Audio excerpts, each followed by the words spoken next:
Donc, bonjour à tous et bienvenue à cette conférence portant sur la méthode du Lean Startup. Il nous fait plaisir de vous accueillir aujourd'hui dans le cadre de cette troisième conférence du calendrier annuel développée par la formation continue de la Faculté des sciences et des génies. Mon nom est Rebecca Boily, je suis la coordonnatrice de la formation continue et je suis en compagnie de votre conférencier du jour, donc M. Luc Giguère, Bonjour. qui est professeur invité en entrepreneuriat ici à la Faculté de sciences et de génie. Donc, bonjour M. Giguère. Avant de débuter, je voudrais simplement vous aviser que la conférence d'aujourd'hui sera enregistrée et elle vous sera rendue disponible en rediffusion dans les prochains jours. Et puis également que c'est une conférence de 50 minutes avec une période de questions de 10 minutes à la fin. Donc, si vous avez des questions, écrivez-les dans la section clavardage et puis moi, je vais les lire à M. Giguère à la fin de sa conférence. Donc, merci à tous d'être présents et je vous souhaite une excellente conférence. Bonjour. Bonjour tout le monde. Merci Rebecca pour la présentation. Juste donner un petit peu d'historique. Donc, ça fait 35 ans que je suis dans le domaine de la technologie. J'ai eu plusieurs entreprises. J'ai été investisseur et depuis, j'ai monté le centre de création d'entreprise de Santec à Montréal.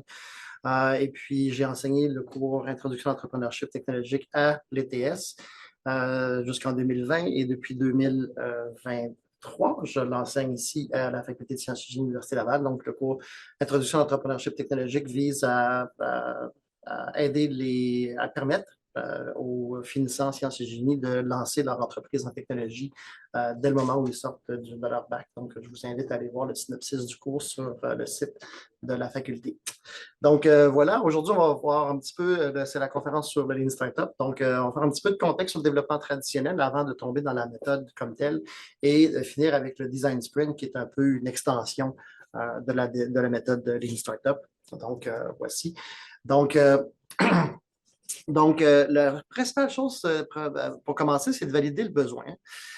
Puis quand je dis valider le besoin, c'est bien d'être dans le mode client plutôt que dans le mode ingénieur. Puis ça peut être assez difficile au départ. Et le seul moyen de faire ça, c'est vraiment d'aller justement d'aller voir des clients. Donc, c'est la même chose. C'est la même chose au niveau technique. C'est toutes les mêmes technologies qui sont en toutes ces choses-là, mais l'important, c'est de savoir.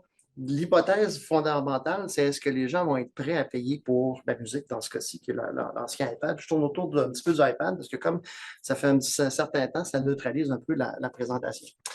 Quand on arrive sur un problème, on va avoir tendance à vouloir résoudre le problème trop rapidement aussi. On va valider le problème, donc le toaster est trop petit. Puis on va faire un toaster à 6 trous, à 26 trous, à 47 trous à un moment donné. Il faut penser différemment. La vraie solution pour un toaster à haute capacité, c'est un toaster à convoyeur. Donc, ça aussi, c'est l'autre mindset dans lequel il faut mettre. Il faut vraiment essayer de penser autrement. Puis vous allez voir que les grandes corporations ne pensent pas nécessairement comme ça. L'autre chose aussi du défaut des grandes corporations, c'est qu'ils ont leurs infrastructures, ils ont leur façon de faire, ils ont leur façon de penser. Si vous demandez à un constructeur automobile de faire un toaster, ça va avoir 4 roues parce qu'il n'y a pas de forklift à la fin. Dans une usine automobile, il faut absolument que les choses roulent à la fin parce que l'usine est faite comme ça. Donc, pensez au fait qu'effectivement, en grande entreprise aussi, vous allez être pris avec les infrastructures de la grande entreprise. Ça va être difficile de penser autrement. Donc, il faut sortir de ces 3 pièges-là. Le premier piège qui est celui de penser trop technique. Le deuxième, c'est de penser autrement, c'est-à-dire que de ne pas simplement vouloir multiplier de ce qu'on fait présentement, mais qu'il va falloir faire des choses différemment. Puis la dernière chose, c'est de se méfier de ses propres infrastructures quand on est en grande entreprise parce que on va être pris dans les façons de faire. Ça s'est toujours fait comme ça. Notre usine est faite comme ça. Nos processus sont faits comme ça. Donc, ça, c'est 3 obstacles de base à mettre en place éventuellement une méthode de développement de Lean Startup. Puis, vous ne me croyez pas, mais en fait, quand vous regardez les rasoirs, la seule chose que Gillette a ajouté dans les 100 dernières années, c'est un nombre de lames. On est passé de 1 lame à 6 lames, 5 d'un côté et 1 de l'autre côté. Je ne sais pas si on va se rendre à 7 lames ou à 8 lames ou à 12 lames, mais vous voyez qu'ils sont pris dans leur méthode de pensée. Puis, autant on pouvait trouver ça un peu amusant que je monte un toaster à 22 trous, mais ils sont quand même passés du rasoir à 1 lame ou un rasoir à 5 lames. Est-ce que ça règle vraiment le problème? Je ne sais pas. Mais le vrai problème que les gens avaient, puis la vraie innovation qu'il y a eu dans les dernières années, qui a valu 3,6 milliards à ses inventeurs, c'est Dollar Shave Club. En fait, ce qu'on a besoin, c'est d'acheter une lames toutes les semaines, donc 4 lames par mois ou une lame par mois. Et eux ont simplement pris un rasoir qui est fait en Chine, donc parce que de toute façon, ceux-là sont faits en Chine. Et on dit, ben, ce que les gens ont réellement besoin, c'est de recevoir une lame neuve toutes les semaines ou 4 lames neuves par mois et de ne pas se déplacer à la pharmacie où c'est quasiment rendu, tu as l'impression d'être un criminel quand tu achètes des lames, tellement il y a de lumière et d'alarme qui sonne quand on lève le petit couvercle. Donc, ce dollar chiffre-là va se penser complètement différemment et cette compagnie-là a été vendue pour 3,6 milliards seulement à moins de 30 mois après sa fondation. Donc, d'écouter les clients potentiels, ce qui est difficile quand on vient pour écouter nos clients, c'est qu'ils ne vont pas nous parler dans notre langage à nous. Ils ne vont pas vous parler en langage technique. Quand Ford avait dit, si les gens me demandaient d'avoir des chevaux plus rapides, ils ne pouvaient pas demander une automobile. Ils ne savaient pas c'était quoi. Donc, les gens peuvent vous demander des choses, mais ils vont vous parler dans leur langage actuel, avec leur langage vernaculaire. C'est à vous de décoder. Ce qui est intéressant, et de savoir que finalement, ce que les gens veulent, c'est la carriole, mais plus rapide, puis peut-être sans les chevaux. Ce qui est amusant, c'est que le vocabulaire, lui, est resté. Parce qu'un moteur, c'est encore un nombre de chevaux. Donc, le langage, lui, est resté. Mais on s'est débarrassé de la partie cheval. Ce qui a changé depuis la dot-com bubble, c'est la vitesse à laquelle les choses vont. Ça, c'est la courbe d'adoption des technologies. Excusez, il y a un petit décalage dans les pourcentages, le 2,5 dans la case du début. Donc, vous avez le moment où une invention arrive sur le marché, puis le moment où elle est entièrement adoptée dans le marché. C'est passé de 25 ans pour le four à micro-ondes à moins de 5 ans avec Uber. Donc, on est passé vers 10 ans pour l'adoption du smartphone, 15 ans pour l'adoption d'Internet, mais seulement 5 ans. Donc, maintenant, l'adoption des nouvelles technologies, des nouveaux produits est extrêmement rapide. Elle passe très, très, très rapidement par les gens qui sont des innovateurs jusqu'à la majorité tardive. Donc, ça, c'est une chose qui est une contrainte maintenant. Ce n'est plus une question de gros qui mangent des petits, c'est une question de rapide qui mange les lents. Donc, vous devez être rapide dans le développement de vos produits, que vous soyez une start-up ou que vous soyez une grande entreprise. Vous n'avez pas le choix. Vous devez faire dans la vitesse.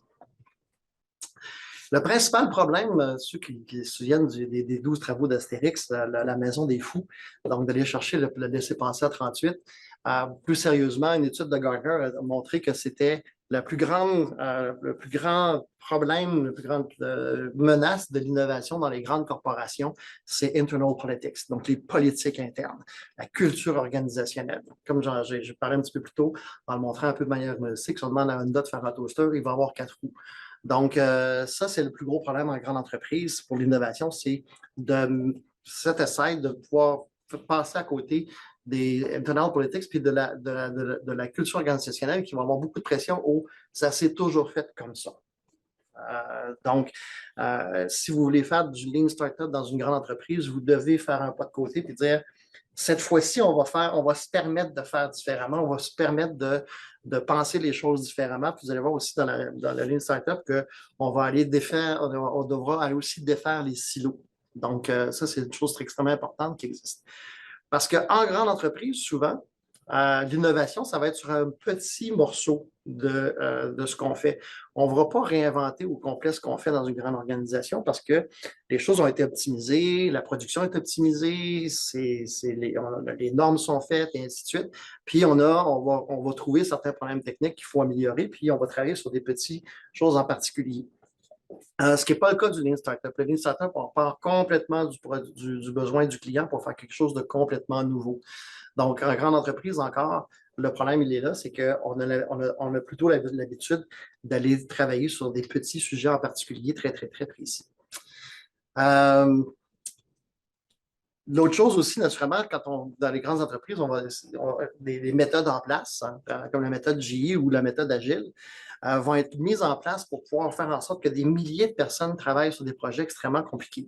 Si on veut effectivement déployer un TGV, si on veut effectivement faire des moteurs d'avion, ces méthodes-là sont absolument essentielles et sont les normes effectivement appliquées. Par contre, si on veut trouver des nouvelles solutions dans certains dans certains secteurs bien particuliers. Si on utilise ces méthodes-là, c'est comme d'utiliser un marteau pour tuer une mouche. Ça ne fonctionnera pas. Ça va devenir vite trop compliqué pour rien.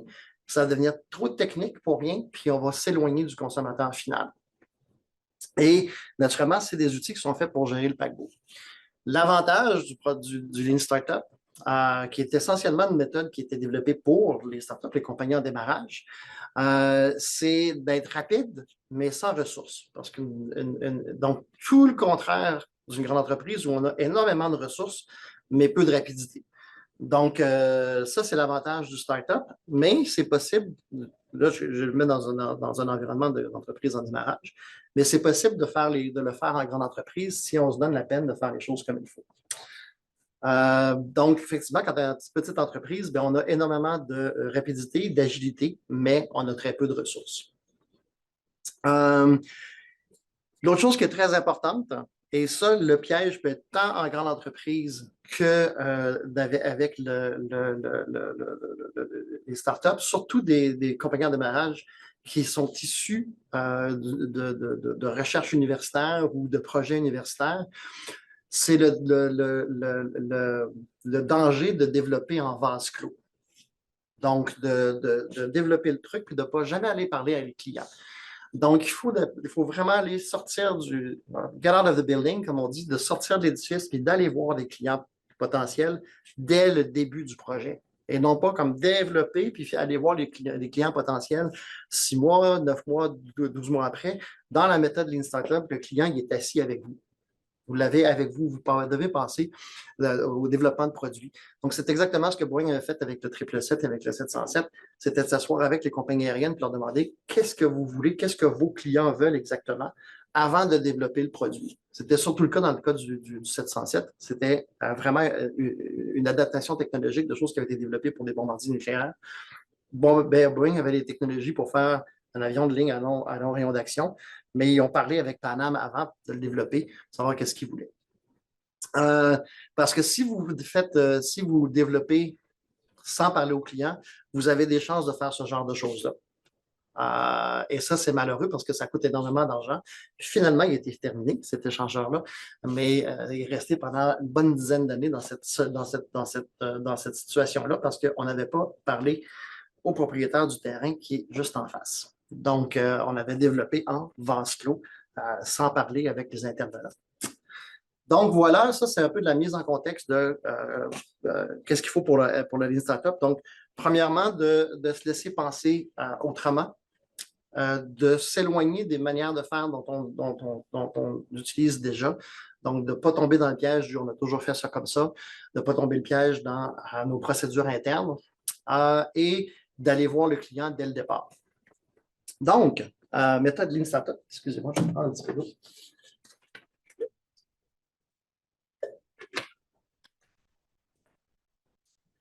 Donc, la méthode Lean Startup, son origine est son petit bébé qui est le MVP, le Minimum Viable Product, le produit minimum viable. Donc, les entreprises établies bénéficient d'une stratégie établie, de ressources établies, d'un historique, d'un environnement relativement stable. On peut faire des études marketing, des choses comme ça. Les entreprises en démarrage, on est l'un et l'autre. La chose, même si on parle aux clients, on ne sait pas exactement. Comme j'ai dit tantôt, les gens vont vous donner leurs problèmes, mais pas dans un langage qui est technique, donc il faut faire une certaine traduction. Et même le client lui-même ne sait pas exactement c'est quoi le produit qu'il veut. Il va falloir avoir cette espèce d'échange, d'interaction. Puis, dans des produits radicalement nouveaux, des produits qui sont perturbateurs, les clients eux-mêmes ne savent pas exactement penser à Uber par rapport au taxi.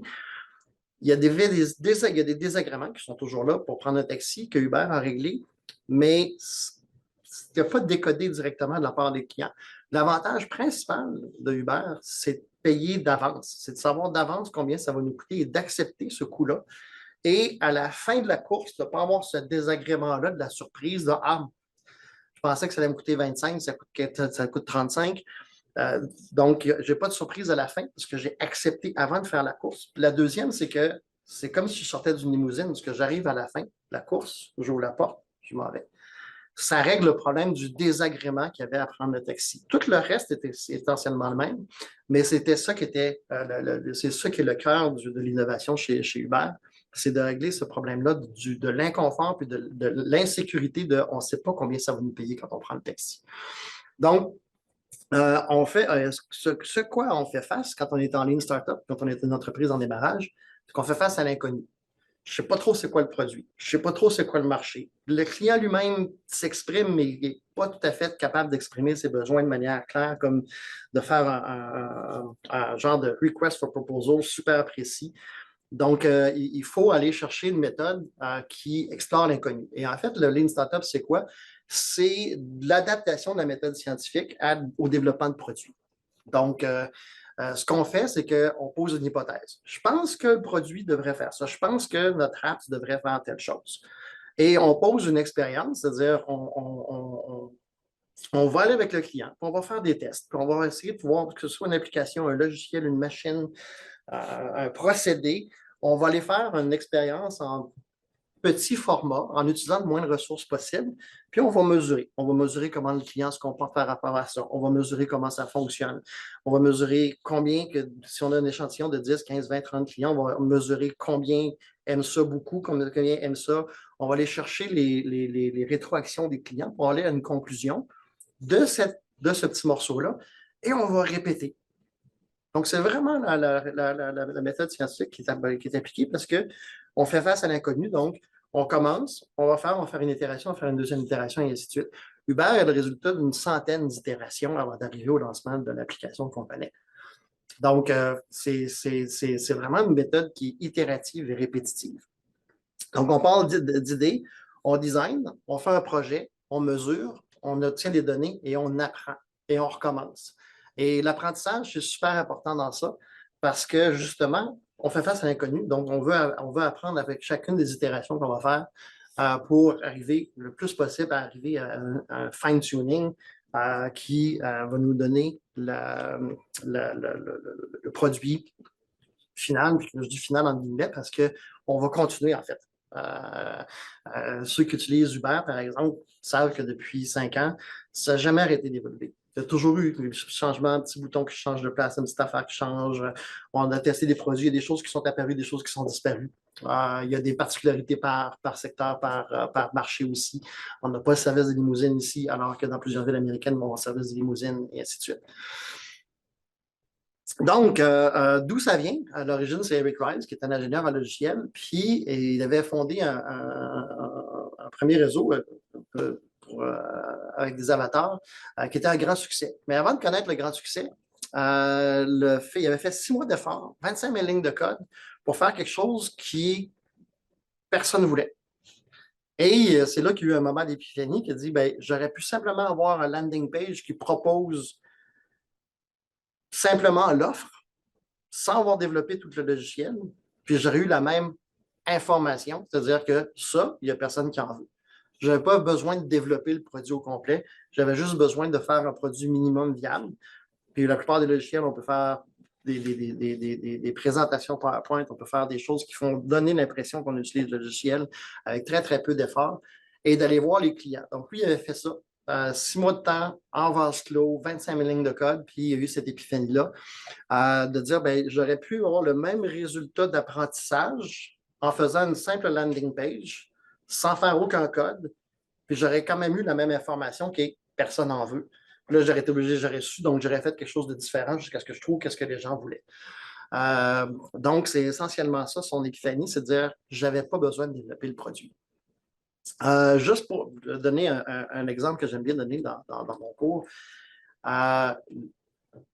pour tester si les gens veulent d'un four micro-ondes, on n'a pas besoin de développer le four à micro-ondes. On a juste besoin d'une boîte en tôle puis d'un chaudron de soupe chaude. Les gens arrivent avec de la soupe froide, ils mettent leur soupe froide dans la boîte en tôle, on ferme la porte, on met un timer de 2 minutes, on switch la soupe froide pour de la soupe chaude, les gens rouvrent la porte, puis on leur demande est-ce que ça fait du sens pour vous d'avoir un appareil comme ça qui vous chauffe votre soupe en moins de 2 minutes sans sortir de chaudron, sans chose comme ça, ben, on tient à répondre en ayant fait qu'une boîte en tôle. On n'a pas besoin d'avoir fait le four à micro-ondes.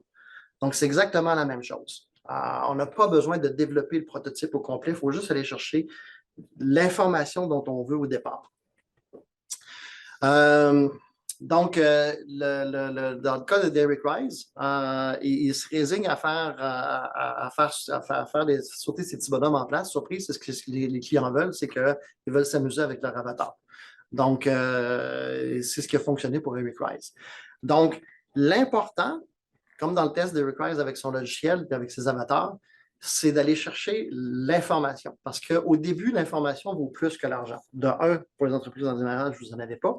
Ou si vous faites un projet comme celui-là en grande entreprise, en général, on va vous donner un petit budget. Donc, puis probablement une petite équipe, si on vous donne une équipe. Donc, vous n'avez pas le choix de travailler avec des ressources extrêmement minimales. Puis, au début, où vous testez ça avec 15, 20, 30, 50 usagers, même si vous auriez chargé quelque chose pour ça, les revenus que vous en tirez du test ne sont pas particulièrement importants par rapport à ce que le projet va coûter. Ce que vous avez vraiment besoin, c'est de l'information. Donc, au début de tout projet en Lean Startup, l'information vaut beaucoup plus que l'argent. Donc, c'est important de collecter le maximum d'informations sur comment les gens réagissent, comment les gens l'utilisent, est-ce qu'il y a un inconfort par rapport à ce que le bouton soit à cet endroit-là ou un autre. Donc, c'est la méthode Lean Startup. Je vais juste donner un dernier exemple avant d'aller systématiquement dans la méthode. Quand la Presse Plus a été créée, ils devaient transiter leur lecteur papier à lecteur sur tablette. Et le iPad n'était pas encore sorti au moment où ils ont commencé le projet. Alors, ils ont utilisé la même méthode que chez Apple, c'est-à-dire qu'ils ont pris des tablettes en plywood peinturées avec la peinture acrylique, avec des petits sliders, puis ils slidaient des acétates, des plastiques sur lesquels ils avaient dessiné diverses interfaces. Et l'information qu'ils allaient chercher, c'est ce que les gens aimaient, la disposition d'information. Donc, ils avaient fait plusieurs acétates différentes, avec plusieurs façons dont l'information, puis les boutons étaient faits, carrés, ronds, colonnes, et ainsi de suite. Donc, plusieurs différentes interfaces. Et il y avait un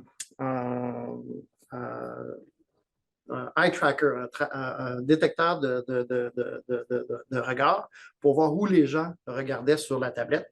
Et ils se sont aperçus justement de zones chaudes et de zones froides qui leur ont permis de redévelopper le contenu. Et quand ils sont sortis finalement décidé de développer le produit puis que l'iPad est sorti, ben ils avaient déjà fait tous les tests d'interface avec des choses qui leur avaient pas coûté très, très cher. Donc, c'était un projet qui était interne à la presse. Puis finalement, toute cette partie-là avait été développée en mode Lean Startup parce qu'il n'y avait pas encore fait une seule ligne de code. Il n'y avait que les graphistes qui avaient travaillé certaines choses avec des acétates, des plastiques.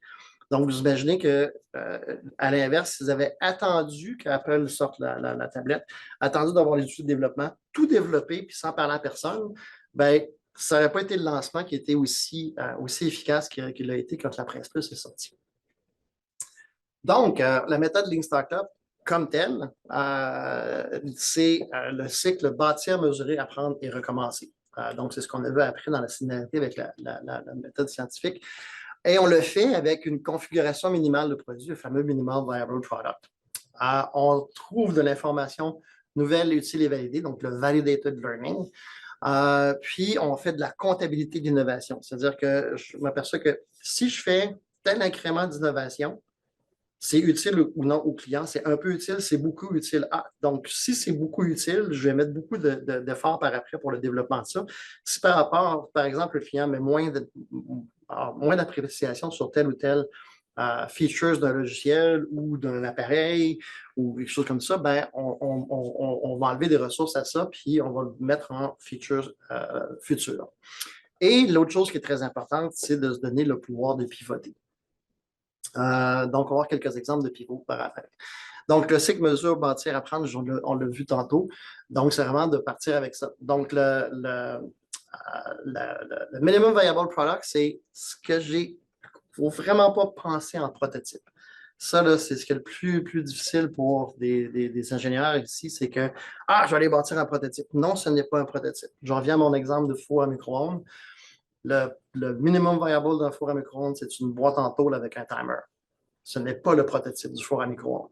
Parce que je peux tester ce que le client va faire avec un four à micro-ondes, c'est-à-dire de mettre une assiette de soupe froide, fermer la porte, partir le timer et faire le show de marionnette derrière, changer la soupe froide pour la soupe chaude. Le timer sonne, la personne sort sa soupe chaude et ça, c'est le minimum viable product. Vous restez avec ça dans votre tête, avec cette image-là que le four à micro-ondes, le minimum viable product d'un four à micro-ondes, c'est une boîte en tôle avec un timer.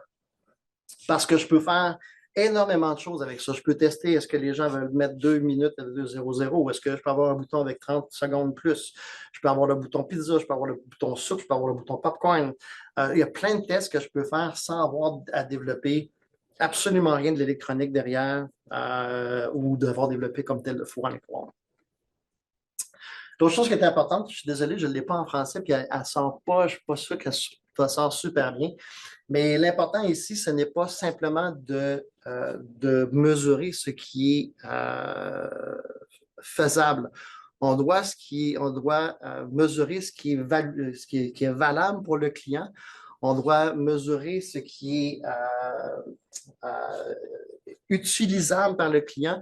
Puis on doit aussi aller mesurer le delightfulness, le plaisir que c'est d'utiliser une chose.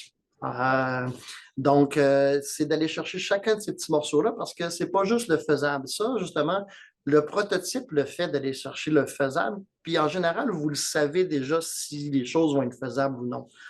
C'est très rare qu'on va se mettre dans un projet où on va aller. Il n'y a personne ici qui, out of their sign mind, qui va décider, tiens, je vais faire un téléporteur aujourd'hui. Non, on sait que ce n'est pas encore possible. On va peut-être y arriver, mais ce serait bien bête aujourd'hui de partir un projet de téléporteur. Donc, la faisabilité, on la connaît déjà en tant que personne en technologie. On sait que les choses, je pense que ça devient possible. Il y a un nouvel état de l'art, un nouveau processeur, il y a quelque chose de nouveau qui arrive, puis on dit, tiens, je pense qu'il y a quelque chose de maintenant qui est faisable. Donc, le faisable, nous, on le sait. Il faut le tester avec le client, le faisable, mais il faut tester avec le client les 3 autres aspects que sont la valeur que ça a pour le client. Parce que si ça n'a pas de valeur pour le client, c'est fini là. Puis le client vous dit, ouais, c'est le fun ton machin, mais ça me laisse de glace, ça me tente pas, j'en ai rien à. Ouais, ça a de la valeur, mais c'est difficile à utiliser. Il faut que je fasse trop de setup, il faut que je sors le produit de la boîte, puis j'en ai pour 5 minutes à faire des setups. C'est pas vraiment usable, puis c'est vraiment pas plaisant. Donc, vous voyez que dans le minimum viable product, je dois absolument trouver le moyen de tester les autres, éléments. Donc, je reviens avec mon four à micro-ondes.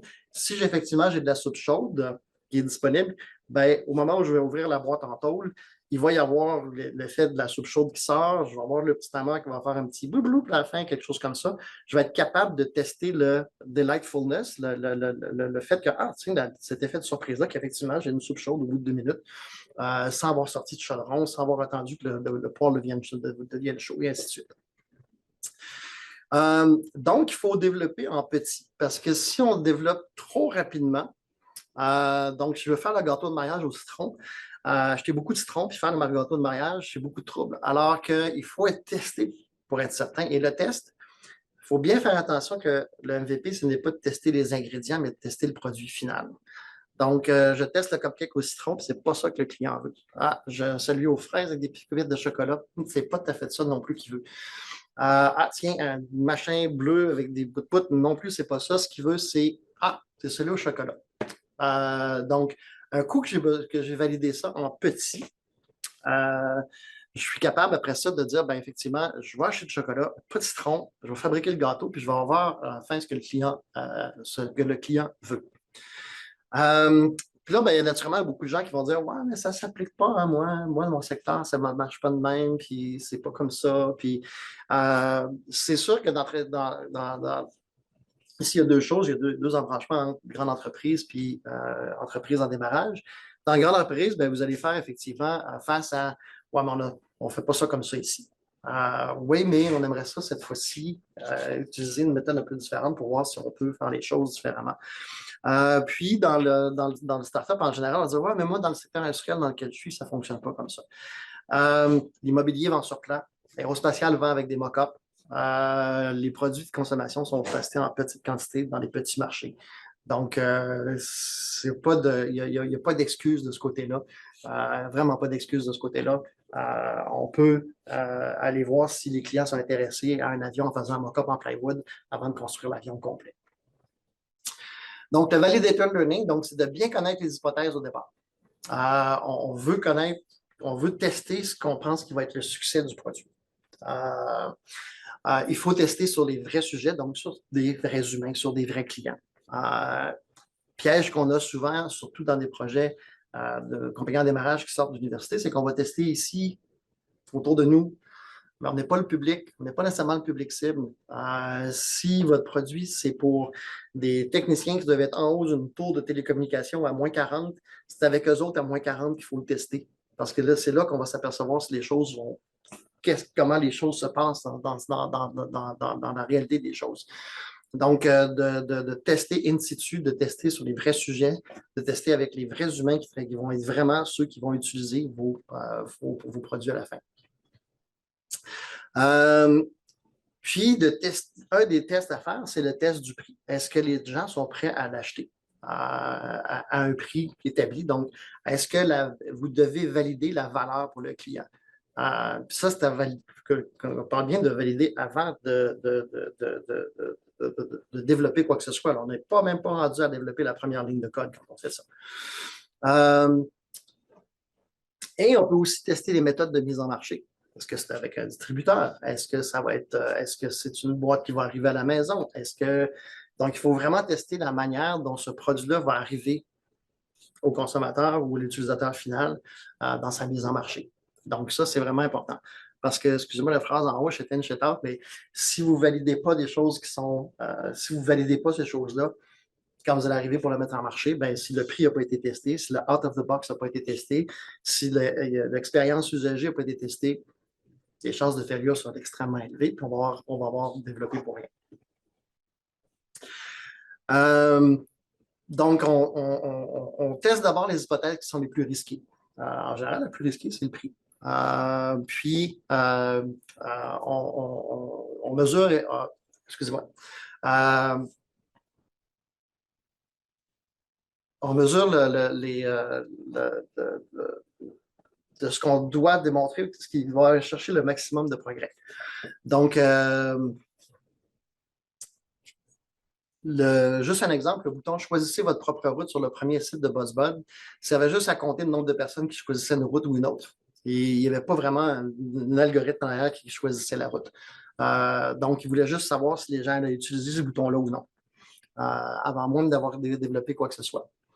Vous pouvez faire des inscriptions à un test. Vous pouvez faire des essais des tests de gratuits. Vous pouvez essayer de voir s'il y a un taux de conversion par rapport à un abonnement régulier pour les compagnies qui sont déjà opérantes. Vous pouvez demander à ce que les gens s'inscrivent à un projet pilote. Une lettre d'intention. Donc, c'est d'engager le client. Il faut que vous testiez le fait que le client s'engage à faire les choses. Parce que si on fait le test, encore là, comme les choses de tantôt, il faut tester le prix. Si on ne teste pas ces choses-là, quand on arrive dans le marché, on peut encore là avoir développé pour rien. Et le nombre de pivots à faire. Puis, la deuxième leçon, c'est « Anyway, it's gonna be wrong ». C'est pas possible, c'est pas possible d'avoir raison du premier coup. Ça n'arrive pas. Il y a plus de chances que le premier essai soit un total failure que d'autres choses. Donc, ce qui est important, c'est de pouvoir pivoter. Ici, pour donner quelques exemples, avant de donner quelques exemples techniques, je vais donner des exemples réels.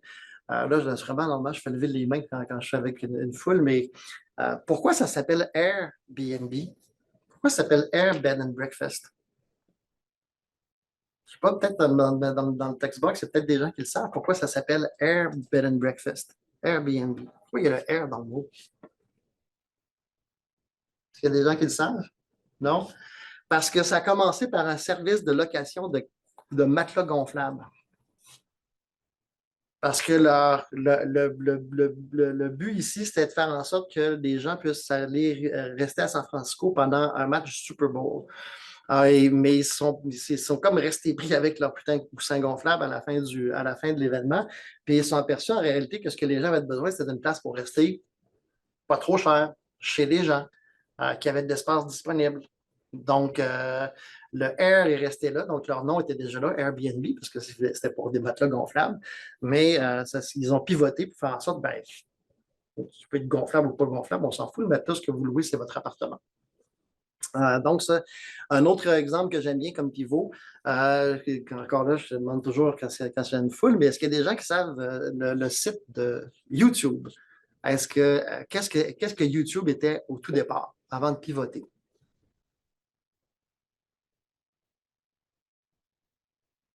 Ils ont pivoté avec leur premier test vidéo. En fait, YouTube, c'est un site de rencontre. Donc, les gens allaient enregistrer une petite vidéo de eux, puis ils disaient, ben, je m'appelle machin, je cherche tel genre de personne. Et un des fondateurs est allé faire une vidéo de test mis à dessous, qui est toujours disponible. C'est le premier vidéo YouTube à être mis sur YouTube par un des fondateurs de YouTube. C'est mis à dessous, donc vous pouvez aller voir pendant ce temps-là. C'est les voir mis à dessous. Donc, YouTube, c'est un site de rencontre qui a pivoté pour devenir simplement un site où on partage des vidéos. Donc, le pivot est vraiment quelque chose d'important. On peut faire un zoom in, c'est-à-dire qu'on avait beaucoup, beaucoup de features, puis je prends juste une feature en particulier. Je peux faire l'inverse, je peux faire un zoom out, c'est-à-dire que les gens étaient intéressés par ce que je leur proposais, mais ils voudraient quand même avoir quelques fonctionnalités de plus. Ça peut être un pivot de segment de marché. Je pensais que c'était pour les techniciens en télécommunications, mais finalement, c'est meilleur pour les fermiers de cochons. Donc, de pivoter le marché sur un besoin de client. Donc, on pensait, même que le client pensait qu'il avait besoin de telle ou telle chose, mais finalement, avec les mêmes technologies, je suis capable de rencontrer un autre de ses besoins. Ça arrive souvent. Les gens vont aller se présenter chez les clients, le client va dire, ouais, c'est bien ton procédé, oui, mais. Ça va être dans le oui, mais du client que va se trouver le pivot à faire. C'est-à-dire qu'il va vous dire, toi, tu as les compétences, tu as la technologie. Oui, j'ai ce problème-là, mais j'ai ce problème-là ici qui est plus important, pourrais-tu le régler? Puis, il y a énormément de compagnies de démarrage, de start-up, qui, justement, dans leurs premiers mois d'existence, vont complètement changer ce qu'ils font parce que, justement, le marché va être le même. Ils vont être dans les mêmes usagers, le même marché, mais ces gens-là vont leur avoir dit oui, mais. Donc, très important. Plateforme versus app. Donc, de décider de faire juste un morceau, de faire juste l'app, c'est non pas de développer une plateforme au complet. Donc, juste, par exemple, de dire, ben, je ne referai pas HubSpot, je vais faire un morceau de HubSpot, puis je vais me vendre sur HubSpot, ou je vais me vendre sur Spotify, sur Shopify, et ainsi de suite. Donc, en général, on a beaucoup d'ambition de développer une nouvelle plateforme, mais souvent, peut-être que notre innovation est plus un morceau à aller ajouter sur HubSpot ou ajouter sur Shopify ou ajouter sur des plateformes comme celle-là qui ont des App Store. Le modèle d'affaires, la captation de valeur, on pouvait penser qu'on allait vendre notre produit, puis finalement, on s'aperçoit qu'on loue le produit. Donc, c'est une très grande transformation dans le monde du logiciel dans les 5 dernières années, de vendre des logiciels à vendre des logiciels par SaaS, qu'on appelle Software Services, donc des softwares avec abonnement. De changer son modèle d'affaires aussi par rapport souvent, quand on veut vendre de la machinerie ou de l'équipement industriel, on s'aperçoit que notre principal concurrent, c'est que la machinerie installée est déjà amortie, donc elle ne coûte rien à l'entreprise. Donc, il faut trouver le moyen de contourner ça. Souvent, justement, en faisant de la location plutôt que de la... Et l'autre chose aussi, on peut s'apercevoir que on doit ajouter du modèle d'affaires, c'est-à-dire qu'on a un nouveau logiciel, mais ça prend 2 heures de formation. Donc, il faut arriver avec la formation aussi. Donc, il peut y avoir ce genre de choses-là. On peut aussi avoir à changer nos canaux de distribution. C'est-à-dire, on pensait distribuer via tel type de distributeur, mais finalement, on est mieux de prendre tel autre type de canaux de distribution ou de faire notre distribution directe. Donc, c'est et très rarement changer de technologie. Parce que le vrai pivot, c'est qu'on garde toutes ses compétences, puis on pivote simplement sur un des segments que j'ai vu avant. Parfois, ça va arriver qu'on a besoin de changer de technologie, mais en général, on est capable de garder toute notre knowledge, toute notre technologie et de faire ces pivots-là, un ou plusieurs de ces pivots-là, quand on fait la validation de nos hypothèses avec nos clients potentiels. Donc, la persévérance ou la différence entre la persévérance et la stupidité, ben, la différence entre les deux, c'est d'aller chercher de l'information auprès des clients. La stupidité, c'est de continuer à développer en vase clos, puis de dire j'ai raison, j'ai raison, j'ai raison, puis le client ne comprend pas. Ça, c'est de la stupidité. La persévérance, c'est de dire ben, effectivement, ben, il faut encore améliorer un petit peu parce qu'on n'était pas tout à fait, on n'avait pas encore notre fine-tuning. Dans le dernier test qu'on a fait avec les clients, il y avait encore des hésitations par rapport à telle chose, il y avait encore du malaise par rapport à ça. C'est de le faire encore une autre fois, de recommencer notre cycle d'hypothèse, de refaire un autre test, de refaire une autre reprise d'informations. L'autre chose aussi, c'est de poser suffisamment de questions pour arriver au vrai problème. Pourquoi la machine s'est arrêtée? Parce que le disjoncteur a sauté. Pourquoi le disjoncteur a sauté? Bien, parce que nécessairement, ça demandait trop de courant. Pourquoi? Bien, ça demande trop de courant, mais parce que le roulement à billes du moteur manquait de lubrifiant. Pourquoi il manquait de lubrifiant? Parce que la pompe à lubrifiant ne la fournissait pas assez. Pourquoi la pompe ne fournissait pas assez? Bien, le moyeu était mal aligné. Pourquoi le moyeu était mal aligné? C'est parce que le technicien n'a pas eu le training au moment de l'installation du système. Donc, on n'a pas un problème de breaker, on a un problème de circuit électrique, on a un problème de training de technicien. Donc, c'est de poser suffisamment de questions pour arriver au véritable problème, parce que si on ne fait pas ça, on ne développera pas la bonne chose. Alors, le problème va rester là en dessous. Et l'autre chose aussi qui est très importante, qui est un autre piège pour mes amis ingénieurs, c'est de ne pas tomber en amour avec le problème. Il faut tomber en amour, de ne pas tomber en amour avec la solution, de tomber en amour avec le problème. Parce que si on tombe en amour avec la solution, on va rester avec notre solution, puis on va être en petit vase clos, on va dire moi j'ai raison, moi j'ai raison, sauf que vous allez être tout seul à avoir raison. Alors que si vous tombez en amour avec le problème et que votre solution ne fonctionne pas, ben, vous allez trouver une autre solution. Parce que si vous tombez en amour avec la solution et que vous ne réglez pas le problème, quelqu'un d'autre va régler le problème. Puis vous allez rester avec votre solution orpheline dans votre petit coin. Donc, ça, c'est vraiment extrêmement important d'aller chercher. Puis, dans le cas que je donne ici, on passe d'un problème de génie électrique, génie mécanique à un problème de training de personnel. Vous pouvez même vous apercevoir que finalement, ce n'est pas quelque chose qui m'intéresse. J'aurais peut-être résolu les problèmes d'en haut, mais finalement, si c'est juste un problème d'entraînement, ben, je vais les référer des consultants en training. Et voici ce que je vais référer à mon client, puis je vais passer à autre chose. Mais au moins, je n'aurais pas passé des mois, des années à développer quelque chose qui ne répondait pas au véritable problème. Éviter les blâmes. Dans ce processus-là, on est tous là-dedans en même temps, donc d'éviter les blâmes, donc de permettre les erreurs. Par contre, il ne faut pas les permettre à l'infini non plus. Donc, de permettre une première erreur, mais si les gens répètent toujours les mêmes choses, les mêmes erreurs, à un moment donné, il faut sévir. Si on veut, pour le faire en grande entreprise, on peut créer ce qu'on appelle un carré de sable. Donc, vous définissez les règles du carré de sable, vous pouvez avoir vraiment là. Puis, ce qui est important dans une grande entreprise, puis même en startup en général, on a juste une équipe technique au départ. Mais si on commence à avoir une équipe qui est un peu plus élargie, ce qui est important dans la méthode Lean Startup qu'on n'a pas vu dans Escalade, puis quand on l'implante en grande entreprise, et qu'on va voir aussi dans le design sprint, c'est que tout le monde a accès au carré de sable. Puis quand on fait au processus d'idéation, tout le monde est là. Comptable, réceptionniste, personnel d'entretien, whatever. On veut avoir des idées de gens de la vie de tous les jours parce qu'on veut avoir ces points de vue-là différents. Donc, c'est extrêmement important. On doit aussi, en grande entreprise, s'attaquer à un seul, pas juste en grande entreprise, mais dans la méthode Lean Startup, un seul problème à la fois. C'est exactement encore comme dans la méthode scientifique, on ne peut pas varier plusieurs variables en même temps. Donc, on travaille sur un problème à la fois. Soyez avare. Donc, normalement, dans l'entreprise, dans les démarrages, c'est pas trop compliqué d'être avare parce qu'on n'a pas de ressources. Mais par contre, on arrive relativement rapidement à avoir certaines ressources financières. Et puis, en grande entreprise, on a accès à certaines ressources, mais repenser en petites dépenses, même les crayons doivent être justifiés. Ce qui doit être justifié surtout dans ce processus-là, c'est le temps qu'on prend.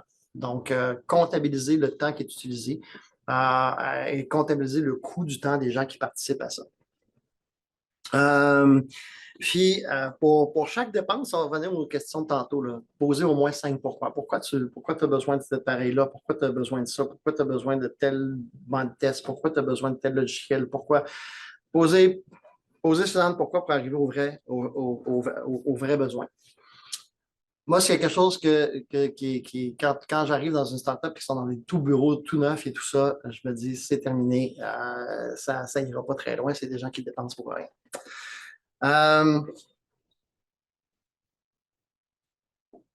Excusez, ça, c'est vraiment quand je donne le chose dans des accélérateurs, mais ce qui est important à la fin, c'est d'arriver à un modèle d'affaires extrêmement simple. Votre solution doit avoir quelque chose de très simple. Celui-là a valu 300 milliards de dollars pour Apple. Donc, il y avait l'iPod qui était vendu. Puis ensuite de ça, c'était 99 cents par chanson, mais c'était 1000 chansons. Donc, vous voyez que le potentiel des chansons était beaucoup plus élevé que le potentiel du iPad. D'ailleurs, le prix du iPad a diminué, du iPod, excusez, a diminué drastiquement jusqu'à devenir, je crois, les derniers iPods étaient à 39,95, quelque chose comme ça. Les chansons sont toujours restées à 99 cents par chanson chez Apple. Donc, parce qu'ils avaient, si on retourne au début, on avait validé que les gens étaient prêts à payer pour la musique, chanson par chanson. C'est ça l'information qu'on avait validée. Donc, d'avoir un modèle d'affaires aussi simple que ça va vous souvenir tantôt ce que je montrais aussi avec Dollar Shave Club. C'est un abonnement mensuel pour recevoir des rasoirs à la maison. Donc, d'avoir un modèle d'affaires qui est extrêmement simple, pour que les gens puissent avoir la simplicité d'acheter. Ce qui est amusant, c'est que vous allez oublier tout ça. Vous allez peser sur le bouton Reset. Puis, ça, c'est quelque chose que j'aime toujours montrer, c'est que ça, c'est typical Apple product, typical Google product, puis vous allez faire ça, malgré le fait que vous êtes une petite organisation. Ça, c'est le site web d'Apple. Chez Apple, il y a toujours juste un seul produit qui est montré. Là, hier, avant-hier, quand j'ai préparé la présentation, c'était ça. Mais ils ont un produit, il y a jamais plusieurs produits. On peut avoir le bandeau. Vraiment, Apple, c'est une très grande compagnie, puis il y a plusieurs produits, mais à chaque fois, quand on rentre sur le site d'Apple, ils nous proposent une proposition de valeur à la fois, pas 12. Là, pour le marché canadien, vendredi passé, c'était l'iPhone 16 Pro, pour une raison ou une autre. Pas parce que c'est simple derrière faire des iPhones, c'est compliqué. C'est compliqué de faire des iPhones, c'est compliqué d'être Apple. Mais leur interface avec leur marché est simple. La plus simple, ben, ça ne peut pas être plus simple que celle-là. La compagnie, elle vaut 3,2 trillions de dollars. C'est ça, leur site web, ça n'a jamais été autre chose que ça. That's it. Si vous allez sur google.com, c'est ça que vous allez voir. Pas d'autre chose que ça. Et pourtant, c'est compliqué avec Google. Là. Ça prend les data centers, c'est pas simple avec Google. Par contre, vous allez avoir tendance à faire des produits compliqués avec trop de boutons, trop de features, trop de bebelles, alors que vous êtes un kiosque de limonade.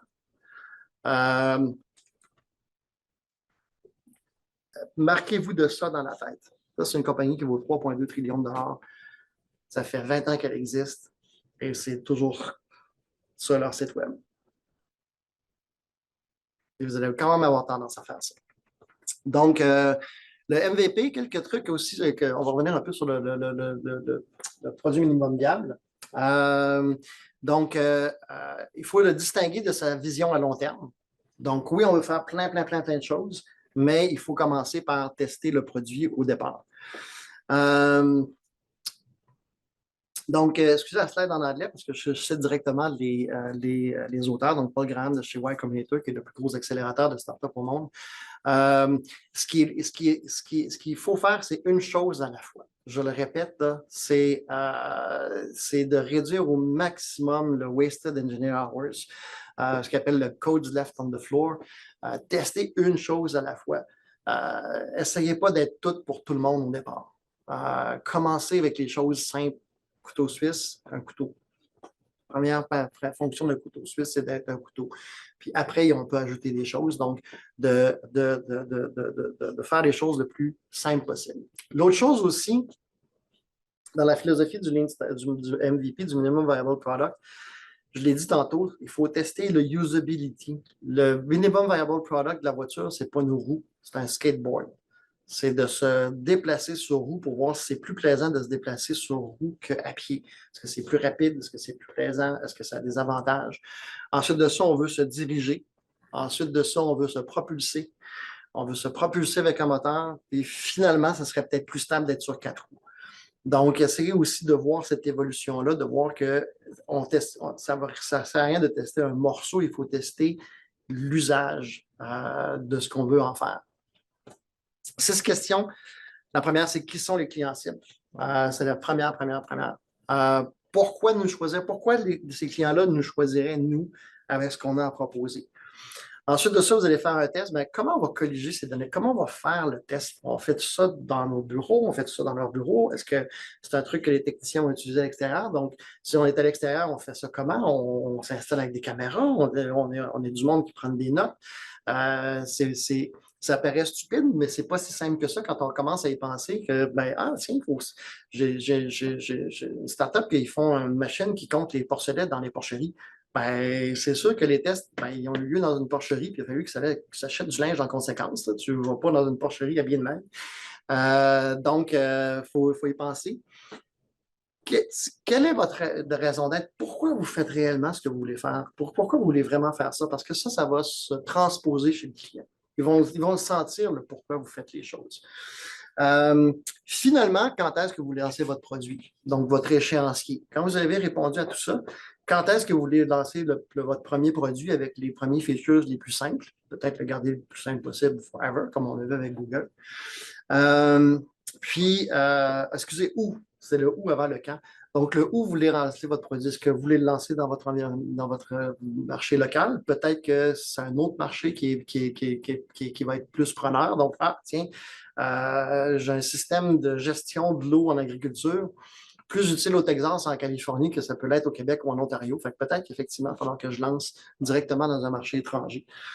Et le quand, finalement, donc l'échéancier. Il y a 4 absolus. Votre positionnement de marché. Donc, comment vous vous positionnez par rapport à ce qui est déjà dans le marché? Est-ce que c'est vraiment une innovation? Puis c'est l'air bête à dire, hein, mais parfois, je fais des revues de projets, puis c'est comme, ben, parce que j'en ai vu un passer dernièrement, puis j'étais super bête, je dis, mais tu me proposes une tente roulotte. Il n'y avait pas d'innovation. C'était, ouais, mais fait en matériel de je ne sais pas quoi. Ouais, mais c'est une tente roulotte très chère. Je ne vois pas c'est quoi l'innovation qu'il y a là. Donc, faites bien attention à ce que ce soit vraiment une innovation. D'aller chercher, je répète, votre interaction client, votre rétroaction client. Puis, la loi de Pareto s'applique ici. Peut-être qu'il y a 20% de votre solution qui règle 80% des besoins clients et c'est bien en masse. Ici, on est vraiment dans une question de le mieux et l'ennemi du bien. When it's good enough, it's good enough. C'est plus que ce qu'il faut pour partir un projet. Et tout le monde est impliqué. Je le répète, d'impliquer tout le monde, c'est super important que vraiment exécutifs, vendeurs, investisseurs, clients, designers, ingénieurs, puis même le staff de support dans une entreprise. Puis si vous êtes en milieu universitaire ou en milieu de recherche, d'aller voir le personnel de support pour demander leur idée et participer à ça. Avez-vous un cas d'usage complet? Donc, je reviens à mon exemple du four à micro-ondes. Est-ce que c'est mesurable? Si vous apercevez que ce qui vous bloque à faire votre expérience, c'est que vous n'avez pas de mesure à prendre, ben, il faut faire un petit step derrière et dire, il faut que je trouve le moyen de mesurer ce que je vais faire. Et finalement, de faire un prix, une proposition avec le client. De dire, ben, finalement, si on fait ça, ben, ça va être tel prix, puis ça va être vendu de telle manière, puis ça va arriver de telle façon. Il y a 2 types d'MVP, donc vous pouvez soit proposer la solution simple qui résout un seul cas d'usage, ou vous voulez faire 2 choix pour vérifier l'attraction. Donc, vous pouvez dire, ben, je fais juste le choix de voir si les gens ils veulent juste ça, puis tester juste ce bouton-là, ou leur donner le choix, par exemple. Je veux tester plusieurs prix, ben, je teste plus les features, je mets un seul logiciel, mais je teste son pricing. Ou je fais juste un pricing, mais je teste un feature. Donc, c'est deux façons de faire, le test de MVP. Donc, voilà pour le MVP. Je ne sais pas, j'en suis dans le temps. C'est fini? OK, c'est exactement ce que je pensais. Donc, la partie sur le design sprint, je vais juste vous montrer très rapide. C'est une méthode qui a été développée sur Google. C'est de faire ce processus-là sur une période de 5 jours. Donc, en général, on se prend quelques heures le lundi, le mardi, le mercredi, et ainsi de suite. Donc, c'est une méthode qui a été développée chez Google. Essentiellement, c'est d'appliquer toute la méthodologie qu'on a vue aujourd'hui puis de le faire en 5 jours. Donc, je vous invite à prendre connaissance de ça. C'est juste quelques slides de réserve à la fin. Je vais prendre les questions. Oui, donc, Je t'épile. Cool. Et on a deux petites questions là, qui sont les mêmes en fait. Puis j'ai fait des recherches moi aussi de mon côté pour essayer de trouver une traduction qui faisait du sens pour Lean Startup, puis j'avais rien trouvé. Ah, ben oui. Donc les gens se posaient la question aussi s'il y avait quelque chose. Le démarrage mince. Je sais pas. J'ai jamais entendu de traduction. Ouais, je dirais démarrage simplifié ou exploration simplifiée. Je dirais quelque chose comme ça. OK, oui. Merci. Une autre question ici. Nordvolt n'a-t-il pas été une start-up? Donc, on parle de Nordvolt, le manufacturier de batteries présentement en faillite aux États-Unis. Oui, Nordvolt est une start-up qui est allée très rapidement, peut-être trop rapidement, dans la phase qu'on appelle scale-up. C'est-à-dire que la phase scale-up, c'est que là, on va chercher du financement de très grande envergure pour aller chercher de très grands marchés. En général, on fait ça quand on a validé le besoin et ses capacités. Okay. Mais oui, Nordvolt était effectivement une start-up il n'y a pas si longtemps. OK. Est-ce qu'on doit protéger la propriété intellectuelle de notre produit et quand dans le processus? Ça, c'est un immense, ça dépend.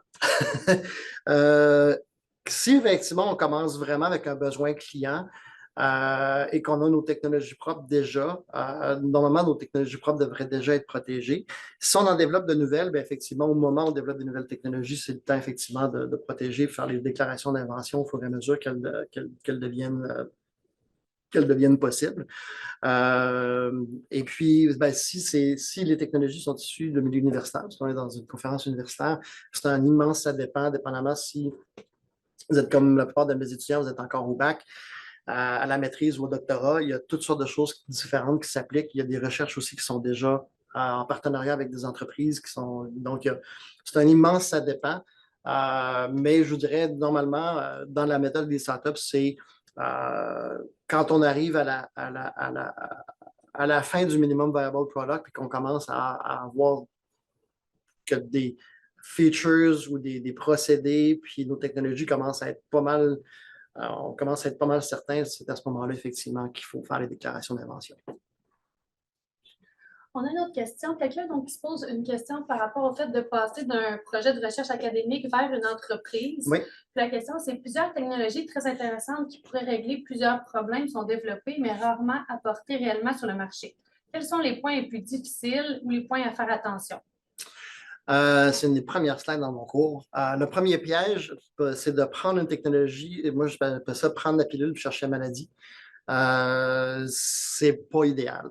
Vous avez accès à un certain nombre de technologies ici à l'université, particulièrement si vous avez fait votre maîtrise, votre doctorat ou si vous êtes des professeurs-chercheurs. Allez voir les clients puis restez ouverts. Puis c'est très rare que votre technologie va être instantanément applicable. Ça, c'est le piège. Le pire, c'est que les gens n'écouteront pas. Ils vont dire ah non, ma technologie, c'est la meilleure, ma technologie, c'est la meilleure. Puis ils n'auront pas écouté le oui, mais du client. Donc, soyez attentifs au oui, mais du client quand vous allez voir, et allez voir les clients potentiels le plus tôt possible, demain matin. Donc, vraiment d'aller voir vos clients le plus tôt possible.